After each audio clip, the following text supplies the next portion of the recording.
Hola, bon dia, Munson here from expatsportugal.com with the Good Morning Portugal show. Hola, bon dia, alegria. How are you? I've been up early this morning and I was wanting to put a slide on the... Oh, look, a bit of my green screen check. What do I need to do to get rid of that? Let me see if I can pull my laptop towards me there. I've got a few questions for you this morning and a few wonderful things to share with you. Among them, Portuguese pioneers, Vasco da Gama, of course, you've heard of.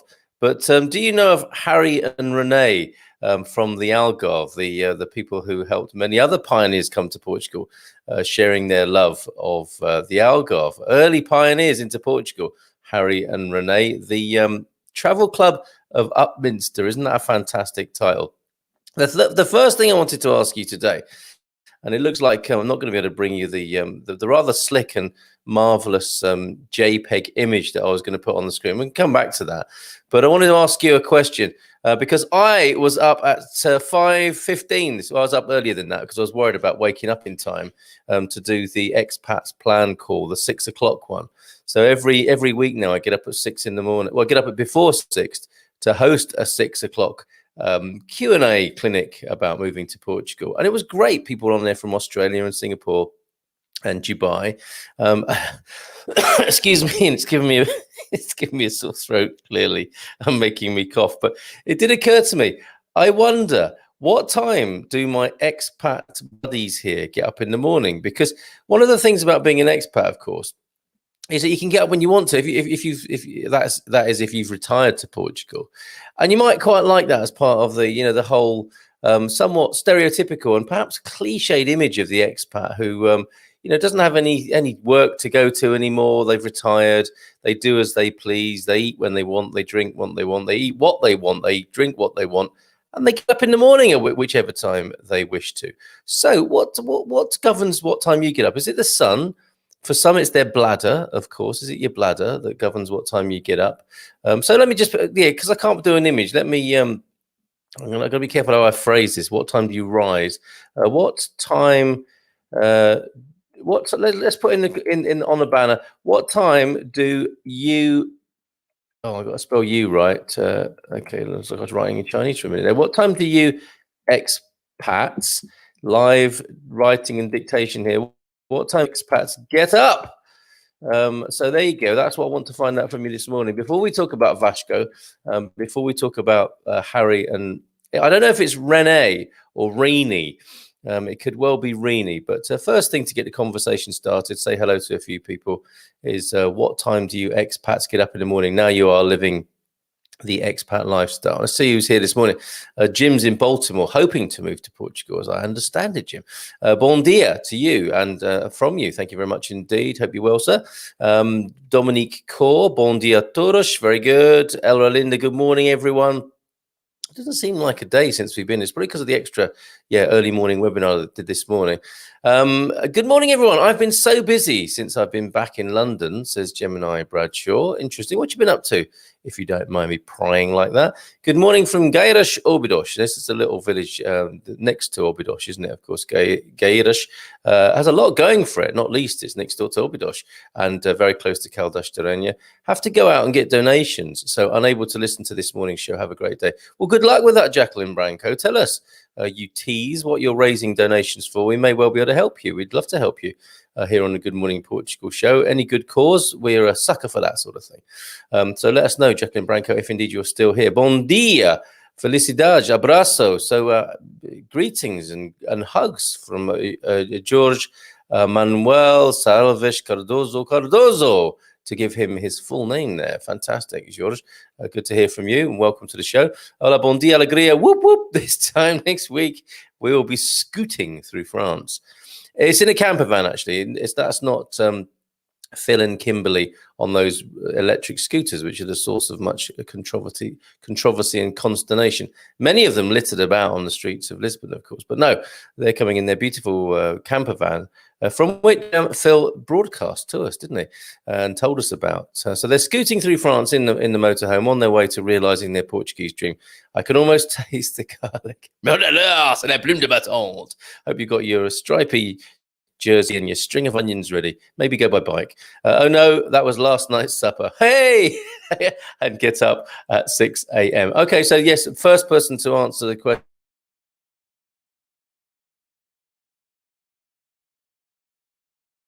Cry, everybody, but I do, don't I? I'm not that sorry, but I don't want to make you feel uncomfortable. I just think it's quite an interesting topic of conversation, should you wish to partake.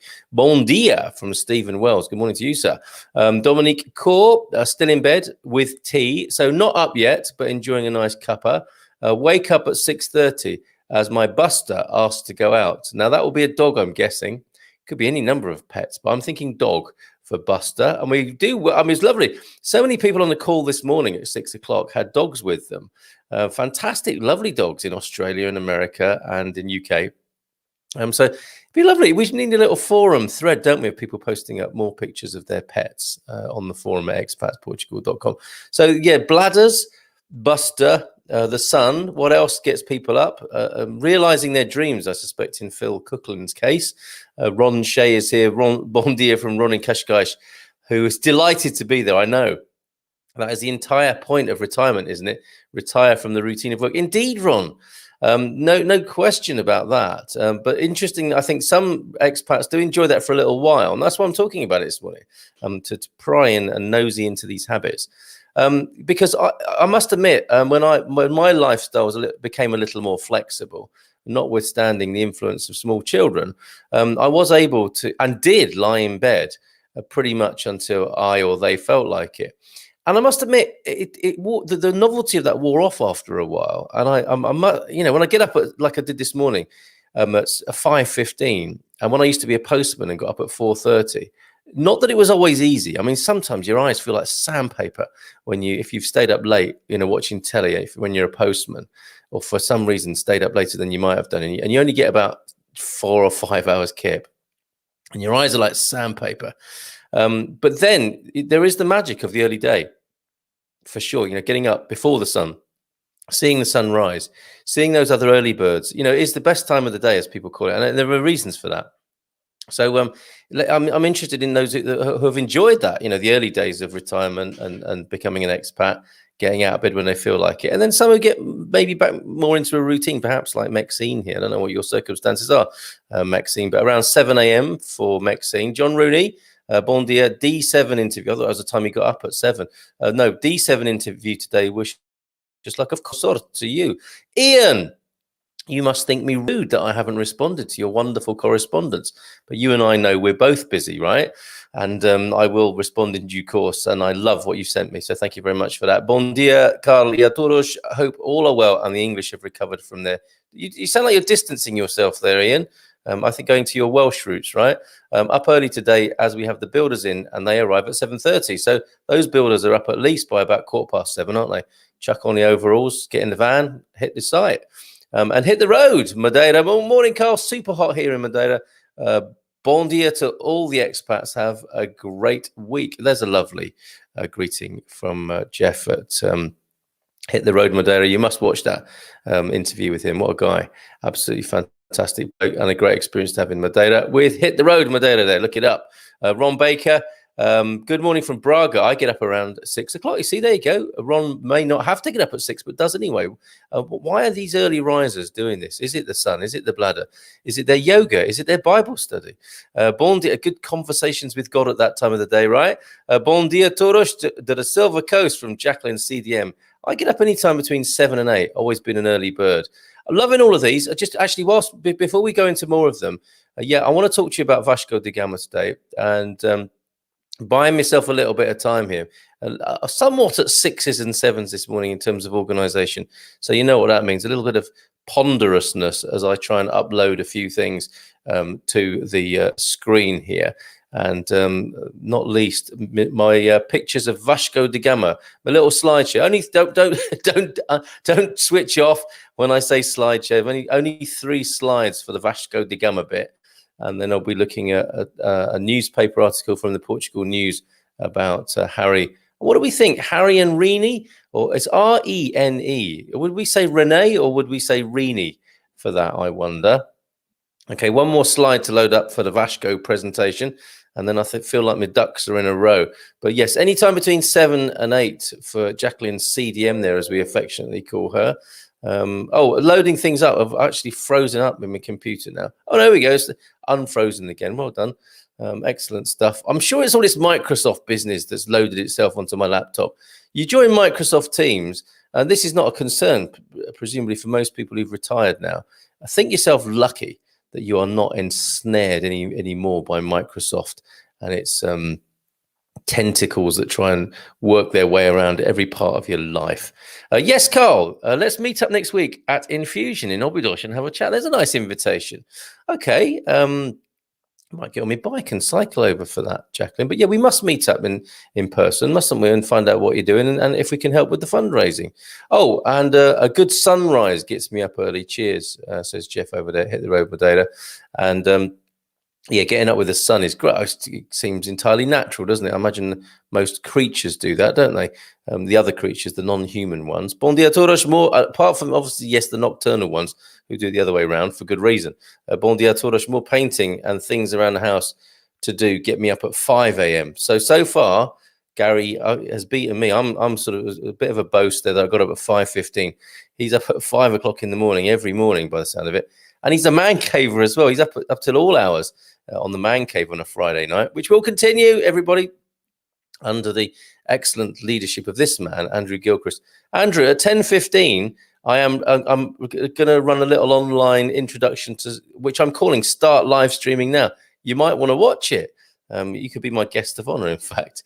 So 10:15 on my Facebook profile, I'll be hosting a little Start Live Streaming Now webinar. Live streaming about live streaming. How navel gazing is that? Bon dia from Will Thompson. Here he is. A gorgeous morning by the lake in tranquil campsite. Going crayfishing today. Full roast chicken from the bin, and he's been skip diving, and he's got a roast chicken out the bin, and it's official. It was deliberate bioweapon thing after all. Bad scientist news just in there. I mean, news so extreme and devastating that often it can't be heard, can it? So there's Will's growing and for him proven hypothesis about the whole bioweapon thing there. Search him out on BitChute if you want to know more. I know a lot of you are direct friends with Will anyway. You know, he's a challenge for anyone who might call themselves open-minded. Test yourself, have a chat with Will, friend him up on Facebook. Bon dia todos, yeah, from the Andy Gilchrist. My Dane get me up in the morning, which sounds like a Viking invasion in the bedroom, doesn't it? Through which you couldn't possibly sleep. But that's a Great Dane there, as in the dog, not the Viking onslaught in central Lisbon. I hope. Am I right, Andrew? Bon dia, 10 days, and we will be on our way to our place in Lagos after 18 months. Bearders 22. I suspect you're looking forward to that, are you not? Santander to Salamanca to Évora. And then Lagos seems like a lifetime. I bet it does. I hear it's really hot in central Portugal. A bit windy in my part. I mean, I'm not really central Portugal. I'm Silver Coast. But yeah, I hear the temperatures. Hey, we haven't done the weather for ages, have we? Anyone in central Portugal? I think Garvo might give us a forecast from the patio. Where the pavias are split by the sunshine in central Portugal there. Garvo, any chance of a temperature from you in central Portugal in Algarve there? Andy, how bad is the Lisbon lockdown? Had it planned for a weekend? Is this a bad idea? Yeah. I mean, I would say, Phil, don't go at the weekend. You will be compromised by the lockdown at the weekend. It's only a weekend lockdown at the moment, though, isn't it? So maybe a 2 other day combo other than the weekend. When, let's face it, everyone else goes there. You're on the road. You can go there anytime you like. Why not go there Monday and Tuesday and really get the best of it? Dentists get up at 2:30. Very funny, Gary. Dad joke du jour. There's been a while, actually, since Gary slipped one in. Fanar. Yeah. And do they leave the campsite at 10:20? 10:20? That's formerly a slightly racist joke, isn't it? But well done there, Gary, for moving it away from its music hall past there and just generalizing it. as dentists get up at 2:30, usually up around 6:30, says Andrew. Wow, he's a young fella as well, though. I mean, it's interesting, this thing that I thought some people might talk about this morning, of how you get up naturally earlier as you get older. You know, the elders like to get up a little bit early in the morning, maybe because of the bladder, or they don't need as much sleep anymore. I don't know. I mean, you tell me. I can't comment on that yet. Phil, not that one can observe much of a lockdown. I'd give it a whirl anyway. So, and it's a conflicting information there. But go with Andy, because he's the man who lives there, not me. It's just nice to be able to get up when you want in retirement, says Bearders22. Early or late, you just take your pick. Good morning, people. Here's a man. He's an early riser, is Lee McGrady. Fantastic job last night on the gardening Q&A, Lee. It was a good one, wasn't it, last night? Loads of questions, loads of people tuned in. It was fantastic. Urging people to grow their own, the happy homesteaders of the Good Morning Portugal and Expats Portugal community. Thank you, Lee, for all your service there. Have a great day. And yes, I imagine you're probably easily up by about 6:37, I suspect. And on the road fairly soon after. I love to get up early, says Gary. Sunrise usually, because it means the start of a new day to be thankful for. I'm still alive, which is a good place to start. Yes, that's a blessing to be thankful for. Nice one, Gary.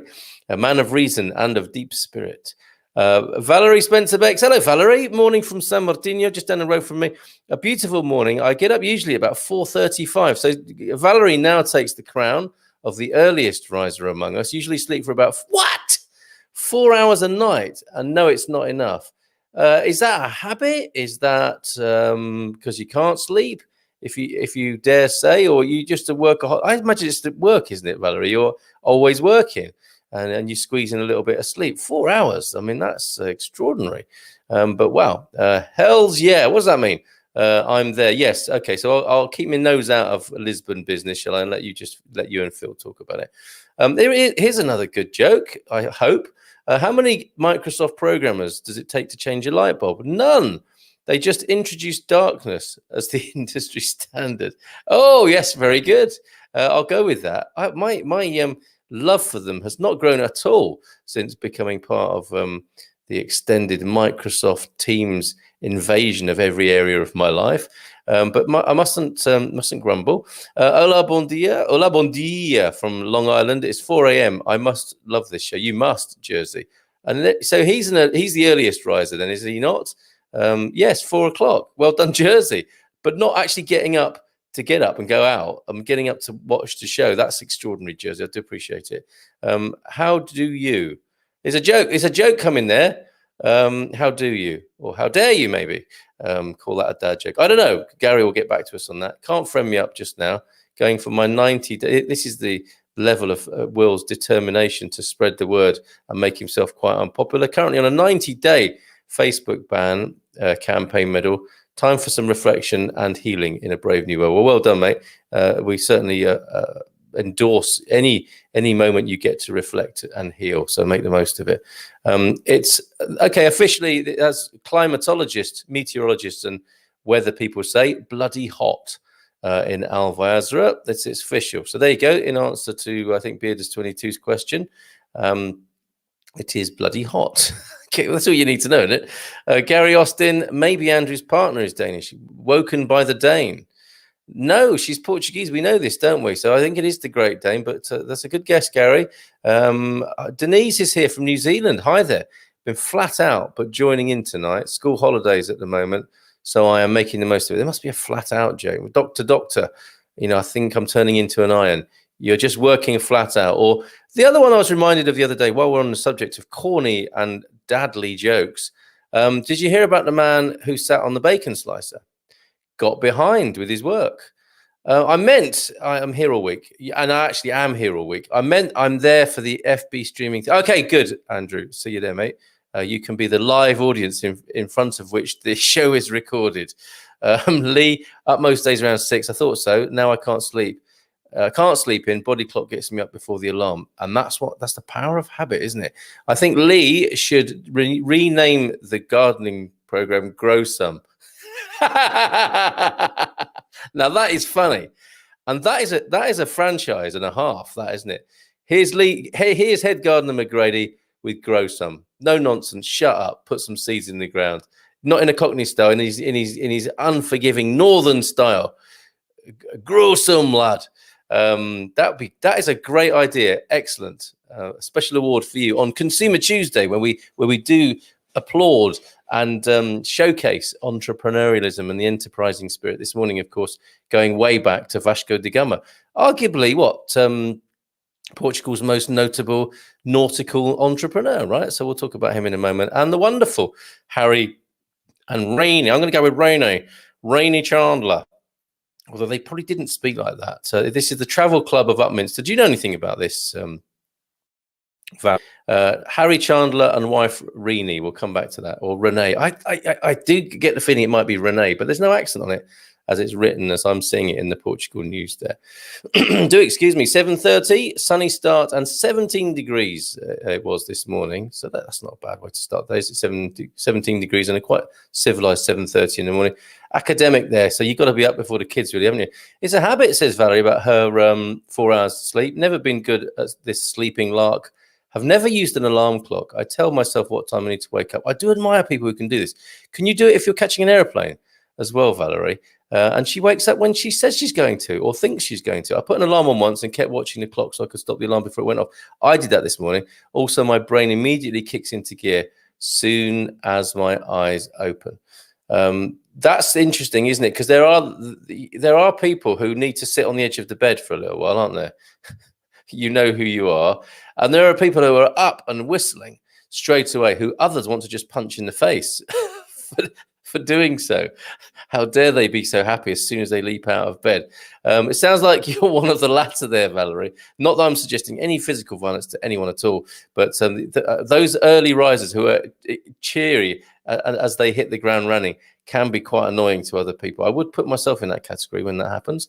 And here's another extension of that: grow a pair. How about that? This it's worth doing just for the names that you've been given, Lee, this morning. So grow some and grow a pair. The blokey approach to growing your own and being a happy homesteader. That's really rather marvelous. Gary Austin, apart from Intermarché, where is the best place to do an olive oil tasting in Evra? There you go, Gary. There's a question for you. Now, I don't think Gary will know the answer to that, but you know what? He'll find out. He's that kind of bloke. Olive oil tastings. I think others might have contributions to make because there are some olive oil sommeliers in Portugal. What a lovely experience I think that is. Just giggling a little bit seeing Valerie's comment. I'm sure there are many that like to punch me in the face. Surely not, VSB, as I'm going to call you there. But thank you everybody for that. Keep that coming in. Absolutely fine to hear more about what time you expats are getting up.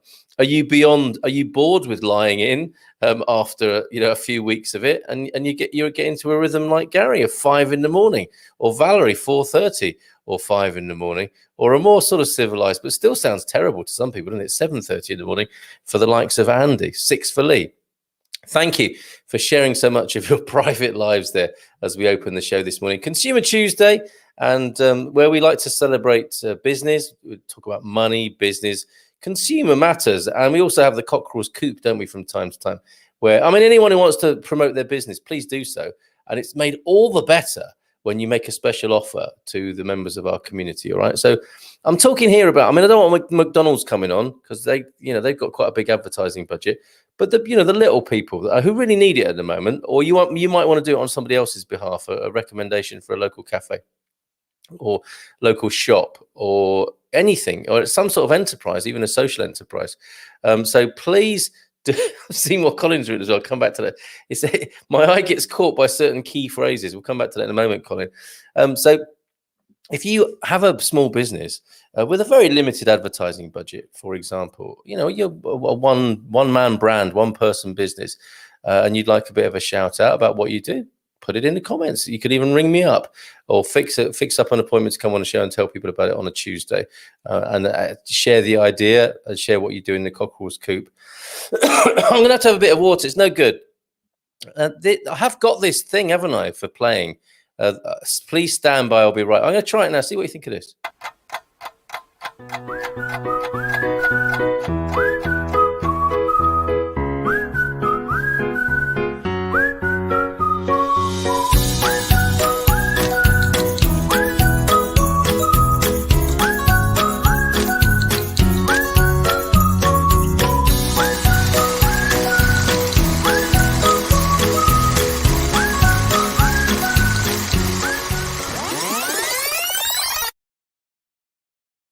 Oh, I say that's quite good, isn't it? And with a nice little countdown, so I can make sure I've got my clothes back on. But it's a bit weird, isn't it? When the what's it called? The trade test transmission card comes on. Bit of a Tommy Cooper sort of thing, isn't it? Oh, God, I hope he's all right. What's going on there? Okay, so moving from punches in the face to medical stat on sleeping 4 hours a day for seniors. Thanks for that, Nazik. That's very reassuring for us all. There, Valerie, get some. What's that stuff?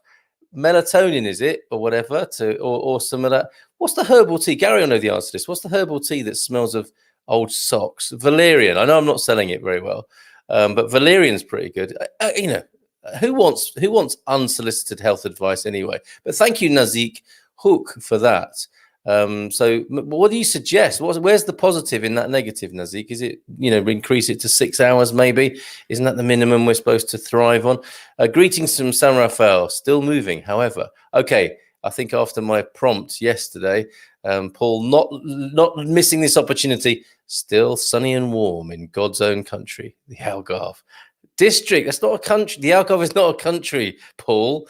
But I mean, he's gone from one God's country to another, Yorkshire to the Algarve. It's Yorkshire with sunshine, is it not? I mean, we'll come back to this, how the Algarve is seconded and co-opted to other cultures when we talk about Harry and Rene. Colin, what's all this about then? Morning glory, Carl. Sorry, we forgot about the plus session this morning. Must set a reminder for next week. Well, it's not required or essential. It was a chance for people who can't do 9 o'clock on a Thursday. The Australians, the Singaporeans, to join us, Colin. So don't worry, the content was the same. It was just nice to meet a few more people on the Expats Portugal plan, the Premium Plus members, as they are known on the forum. The missus and I are doing this at the weekend. I forget where, but I will post on my FB. What's that? What are you doing? May I? Oh, an olive oil tasting, I suspect. That's good. See, there's always some group wisdom that emerges, isn't there? Not sure the expats are core McDonald's customers. And who would own up to that as well? Rene, 2 E's? No, Rene, R-E-N-E. You'll see in a moment. Yes, then you should emphasize the last 2 E's. If there was an accent on the first of the double E's, the emphasis is still on the last E's. Boring? No, Maxine. Just, I don't understand.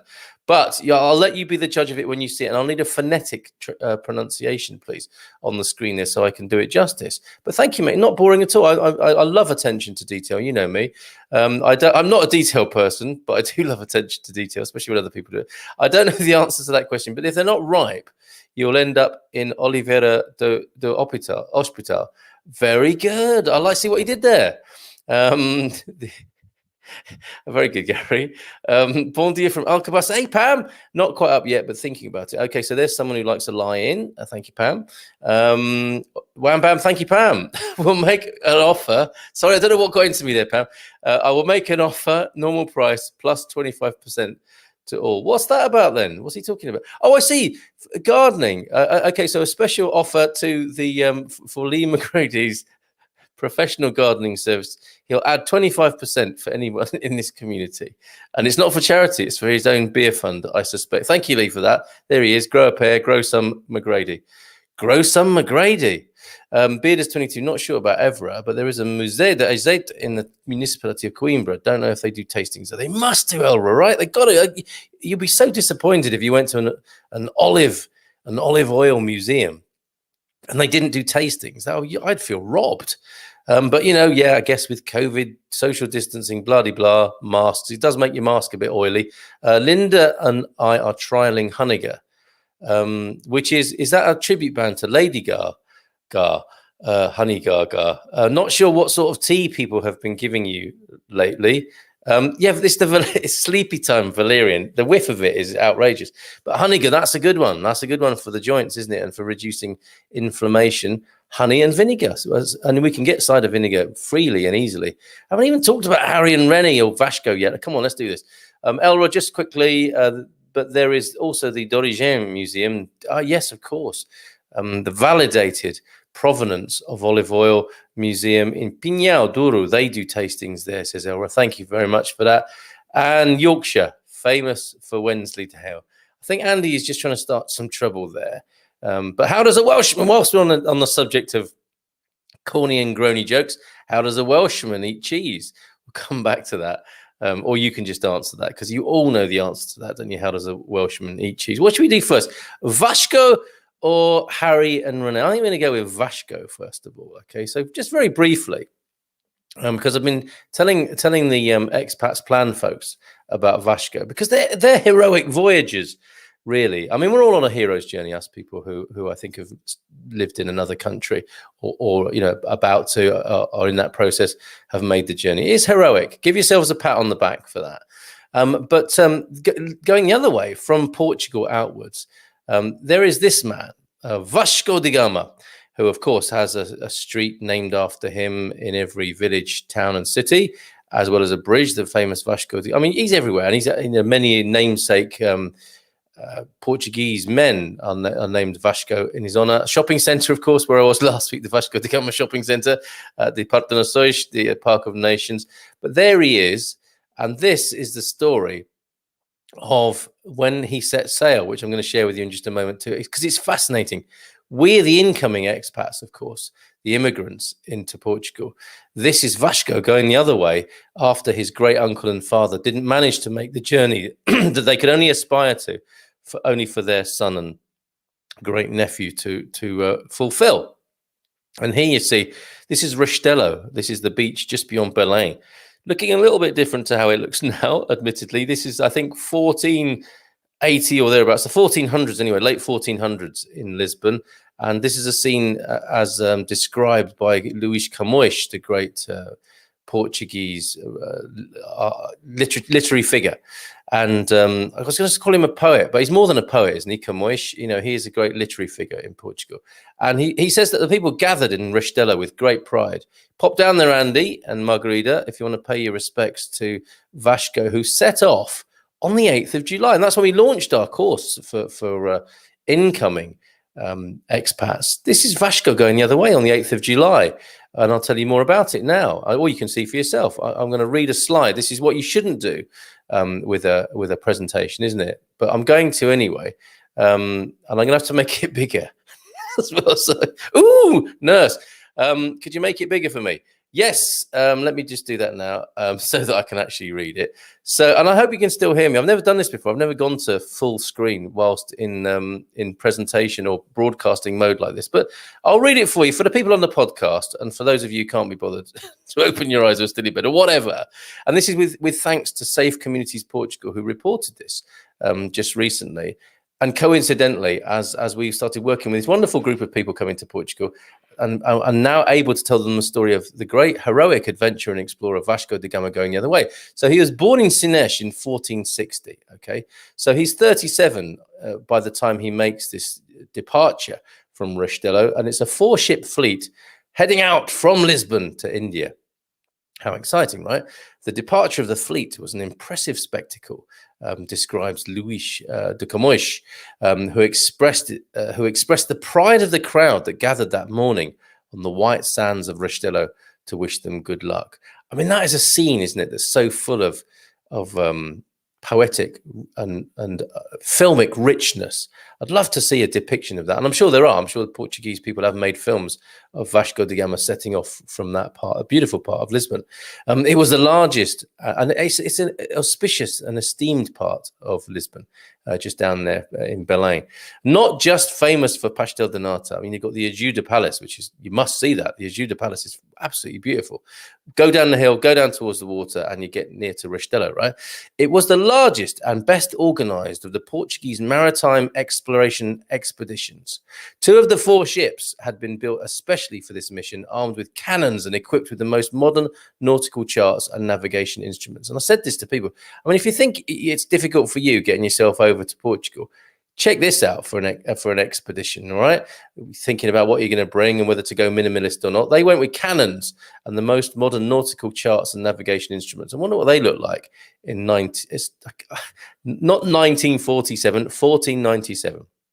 The 4th ship, this is an interesting part of the story, destined for the transport of supplies, was under the command of Gonçalo Nunes, who, once the provisions were exhausted, would have the sad mission of sinking it. Can you imagine?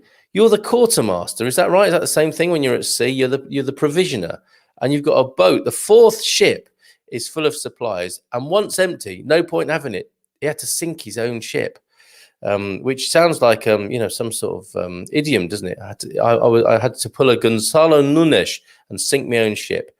However, and anyway, any road up or any seafaring up on May 20th, 1498. You're doing the math here, right? A year later, nearly, Vasco da Gama arrived in Calicut, today known as, and you might have to help me here as well, Kozhikode in India, where he contacted the local sovereign, acquired a fair amount of spices, and returned to Lisbon as a hero. Vasco da Gama returned to India twice, the last time in 1524 as viceroy. He died that same year in Cochin. So he made some pretty good bones there, didn't he? Born in 1460, died in India, what must have become his beloved India, where he became viceroy from Portugal in 1524. So a 64-year-old, quite a respectable age, I suspect, in the 15th, 16th century.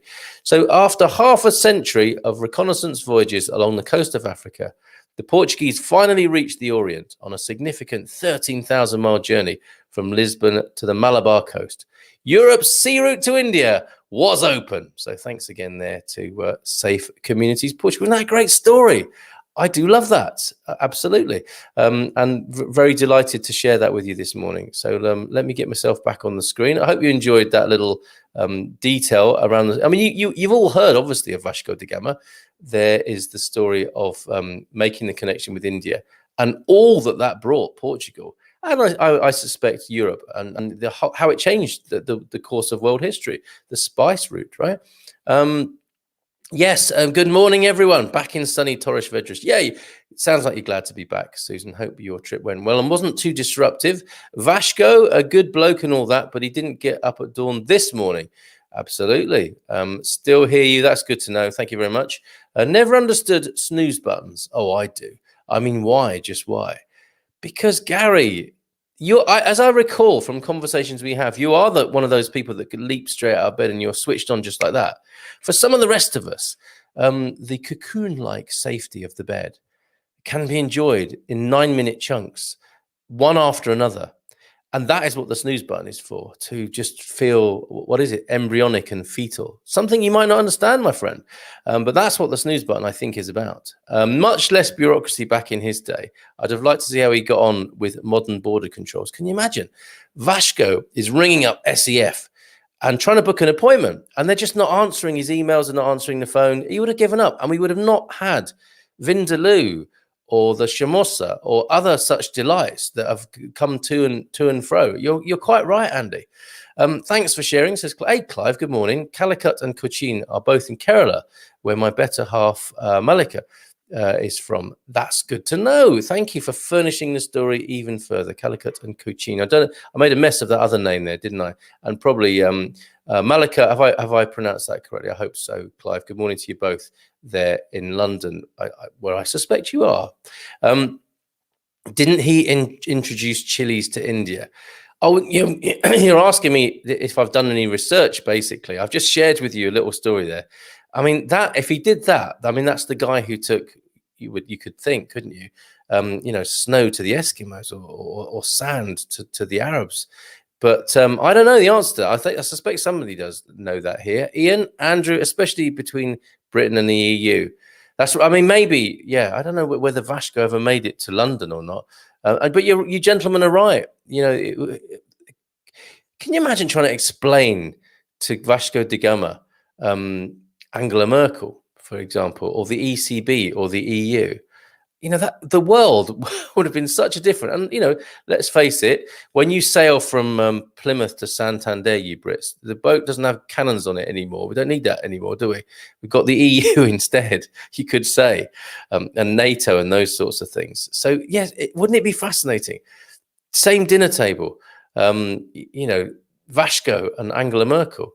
And Angela telling him, what we do now to make life easier for everybody, arguably. We just led Venice to bankruptcy. That's all. Oh, plot twist, and a little bit of, well, someone had to mention Italy, didn't they, this morning? So what happened there, Elwood? Tell all. Bondi again from an American expat in Provence, France. Hey, Robert Winkel, retiring in Portugal in a couple of years. Kerala cuisine is yum, says Andy. Yep. Why not just have 9 minutes more of proper sleep?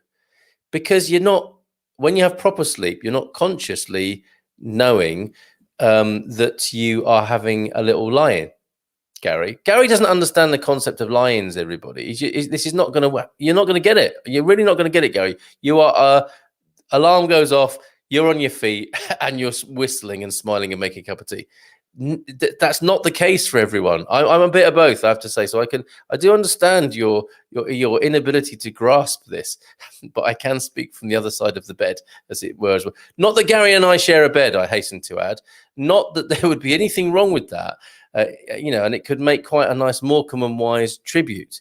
But it just as a point of order and fact, we don't and have never woken up in the same bed, have we, Gary? Yet, Da Gama. Those are my ship's cannons. But that's quite a chat-up line, isn't it? Clive Gardner. Excellent. Thank you very much. The Portuguese history and connection with Kerala there. That nice link. Thank you very much. Nah, don't. You won't ever see it, Gary. Elra, the Silk Route was the way spices and people travel between east and west. If you open a sea route, it'll be quicker. Despite everything. Thank you, Elra. Andy says the snooze gives you a bonus bit of extra bed stretching time. Fanar.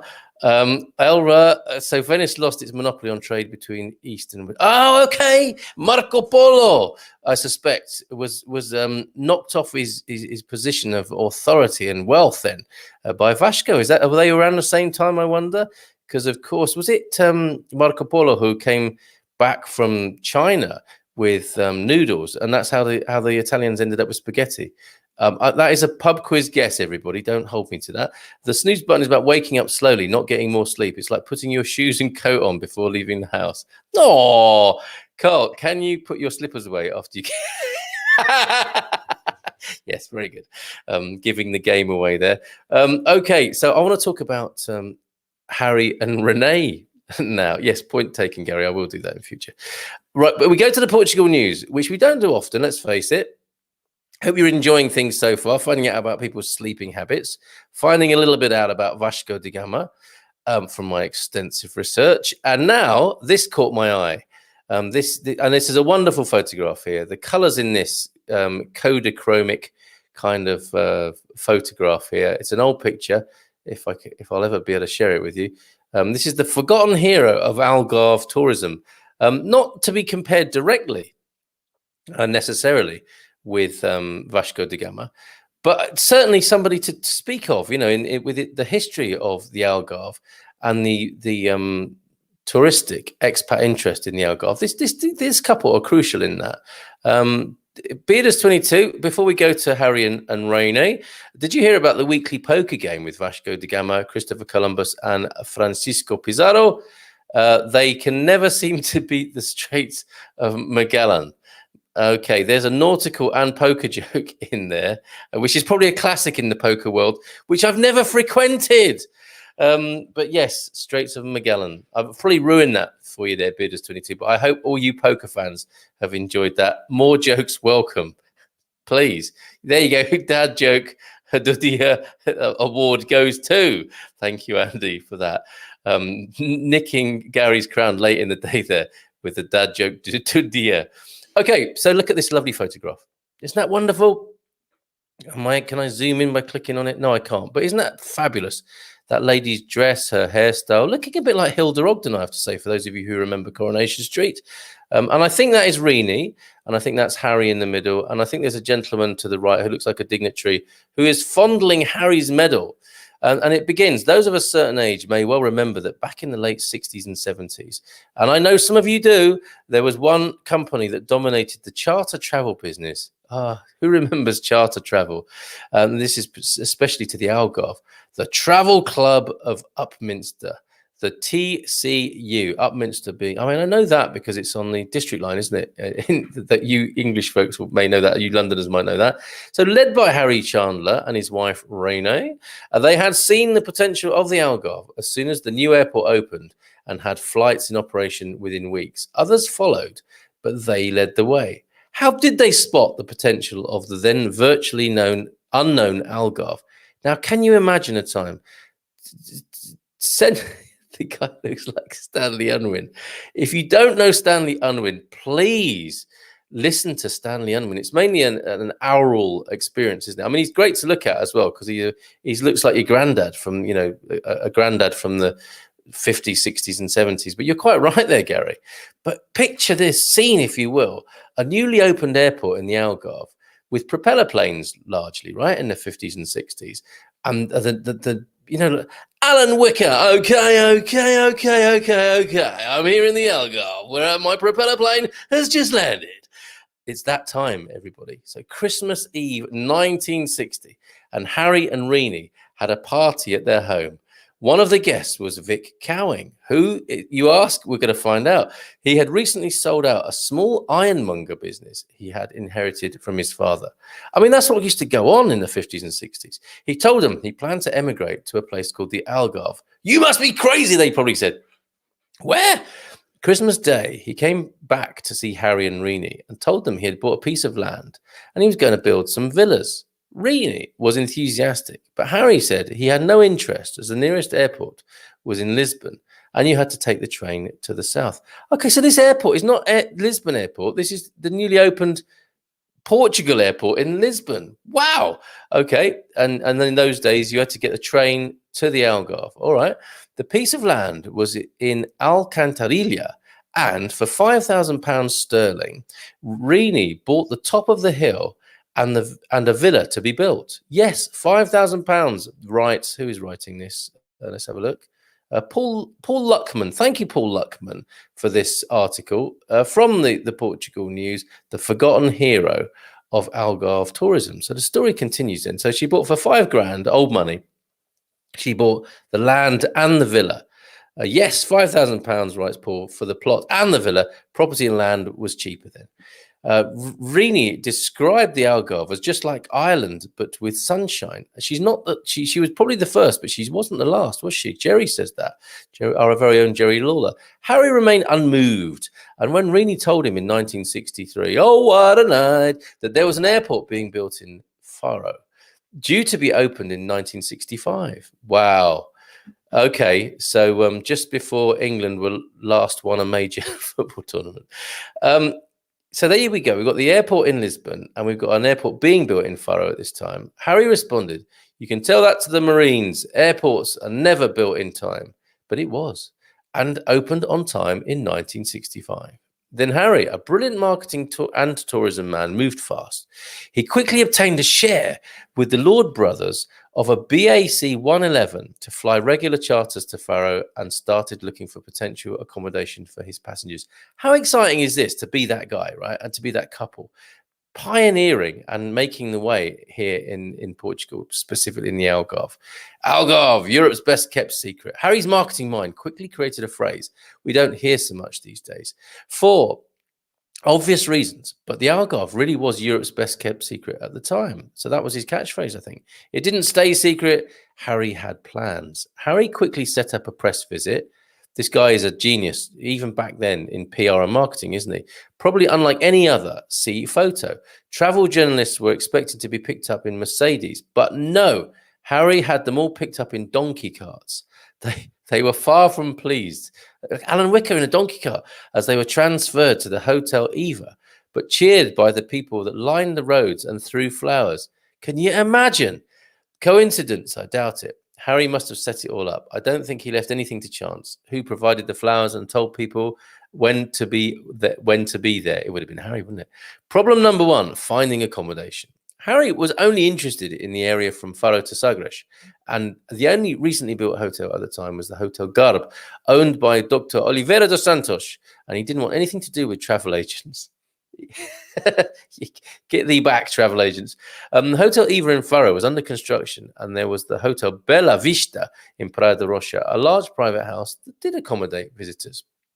Not a lot of choice, so Harry discovered Aldea Turística near Albufeira. It was a recently built, there's Microsoft, it was a recently built holiday village with villas and a small bar. It was then owned by Sidney de Haan. Now, that is a jet-setting name. The founder of the founder of Saga Holidays. In 1966, de Haan was also building a hotel there, but explained to Harry that nobody visited in the winter. They quickly struck a deal of £5 sterling per person per week, including maid service. Oh, I say. Harry quickly started to bring winter visitors. The bloke is a genius. Along with the Lord brothers, they chartered a BAC 111 for the winter of 1966-67. But the Lord brothers pulled out and Harry had to go it alone. And he did. Winter business had arrived in the Algarve, albeit small. Harry recalled, when we put the first charter flights into the Algarve in 1966, we served smoked salmon and steak on board. Now, can you imagine how much that would cost on Ryanair? A serving of smoked salmon and steak. That'd be about, what, £27.50? That's just for the steak, and another €40 for the smoked salmon in plastic, of course. To realize how far we've come since the early days of travel, freedom, and of the skies, etc., bear in mind that in 1966, there was a law called Provision 1. You weren't permitted to sell a package holiday at less than the cost of a normal scheduled return airfare. Oh, okay. The state-owned airlines didn't want businessmen using a package holiday to get a cheaper air ticket. Well, I never. That's interesting and understandable. By this time, Harry had become chairman of the influential tour operator study group. And in 1971, the CAA relaxed this rule, but only for winter travel. Under Harry's pressure, presumably. Harry's son, Paul, told travel writer Simon Calder, and everyone knows him because he's everywhere all the time, isn't he, that being so early into the Algarve market led to some challenges. We were the first to do car hire in the Algarve, and people would ask, what sort of car is it? Because I can only drive a Ford. Harry was first in so many things. He also offered reassurance to British travellers in the form of the holiday rep. He invented the holiday rep, all in the travel club of Upminster blue uniforms. There's a TV show in the making there. We should recreate that, Gary. And we should get those uniforms, the Travel Club of Upminster, and remake that movie. The Chandlers were founder members of what will become the Federation of Tour Operators, the FTO, later merging into ABTA, with Harry taking the role of chairman of the Tour Operators Council, and Rene, I think it's Rene, isn't it, holding a place on the convention committee. They were jointly honoured in the 1996 British Travel and Hospitality Hall of Fame, with Harry Chandler being awarded posthumously. God rest his soul and all that he's done for the Algarve. Portuguese government awarded Harry and Rene a medal for their services to tourism in Portugal.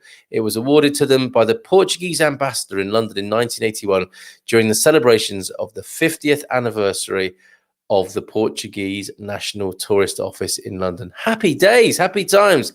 Isn't that fantastic? So just finally then, Harry and Rene were clear visionaries, and the Algarve was launched onto the travel scene by them. That was an amazing achievement. Needless to say, as the industry grew, the big players came onto the market with a massive buying and marketing power. The smaller personal travel companies got pushed out.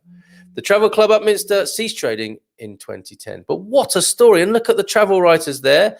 You can see the pictures of them looking quite sort of Man from Del Monte-esque in their donkey carts, whereupon they would have had flowers thrown at them by the locals. Isn't that fantastic? They were expecting Mercedes. That's what they got. There are the Upminster Travel Club folks in their blue outfits. That's a very striking, what is that, a powder blue? Absolutely wonderful, though. Happy times on the high street, eh? With an American Express logo in the window. Early days for them. So I hope you enjoyed that. I find that sort of thing fascinating, and I thought the photography was very lovely there as well. So what are you guys saying? Talking about 111s, I suspect. Yes, Stanley Unwin. Nice memory there, Garvo. Holiday travel resulting in... This is his Stanley Unwin. Holiday travelling resulting in deep joy. Alan Wicker impersonation was brilliant. Well, that is high praise from you. Thank you very much, Garvo. And you remember exactly the man, don't you, Alan Wicker? Can you? In fact, that's my impersonation of someone else's impersonation, to be fair. And that's often how it works, isn't it? Can you imagine the Algarve in the 60s? It would have been almost unspoiled. Absolutely, Andy. Jet engineered airliner like the VC-10 with the engines at the back end. Best place for them. Elra talking to Andy. Tourists wouldn't have liked it. No bars, no amenities near the beaches. Some would, though, right? Those early pioneers would have loved that. I suggest reading a book called Portugal and the Algarve Now and Then by Jenny Grainer. Very interesting, says Maxine. She and her husband were really pioneers. Well, we've got to look into that, haven't we? Andy says, sounds like Carry On Abroad. Have you seen the Carry On Abroad film? I don't know if it's called that, but the one where they end up in a Spanish hotel. Hilarious. Saw it quite recently. Elra, still places unspoiled, which I'm grateful for. Absolutely. Keep them a secret. They remain the best kept secrets, do they not? My mum and dad flew to the Algarve with Saga every year, says Bearders22, and stayed for a month in the same hotel and room. Can we have our same room in the Villamora Marina for less than £1,000? They always referred to Roger DeHaan as if he was their best mate. Roger DeHaan of Saga. So this is bringing back a few memories for a few people. This is lovely. Andrew, you and me both. I just wish we will be able to develop sustainably from now on. We've got the knowledge, haven't we? And I think we're beginning to have the will to do so. Folks, you've been absolutely brilliant today. I've really enjoyed finding out about what time you get up in the morning, whether it's your dog or your bladder or the sunshine or habit or whatever that gets you up. Learning more about Vasco da Gama on your behalf and sharing with you. And that lovely story of Harry and Rene that I'm going to go with, of the Upminster Travel Club. Chandler's travel agents that some people might remember from the high street. Peter Stewart's here as well. My first flights were 1966 on Viscounts and Vanguards.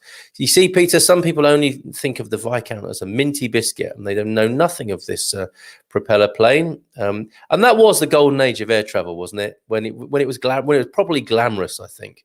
And you know, the pilots and air hostesses would turn heads as they walk through the airport in the way that, you know, film stars would and rock stars would. Absolutely lovely. Thank you, Peter, for that. And Garvo, the 111 was one of the loudest aircraft I ever encountered. Okay, so noisy times as well, with package holidays, the beginnings of charters and package holidays in all over Europe, and making holidays affordable for people, of course. Thank you very much, everybody. Absolutely wonderful. Lovely to be with you this morning. And of course, tomorrow. Which Wednesday is it tomorrow? I think we've got the doc tomorrow, haven't we? Me and the doc need to talk. He's probably on the school run at the moment. He'll be with us tomorrow for the 14th. I dare say Paul for Fiduciary Wealth Manager will be popping in with a bit of an investment tip or two. Yeah, we're looking at Doc and Paul tomorrow on the show. Ask anything about Portugal Wednesday. Really look forward to your company tomorrow then. And so, ciao for now. Abraços, beijinhos de logo. And we'll see you real soon. Have a great day. Whatever time you get up or got up, have an excellent day. Bye for now. See you tomorrow.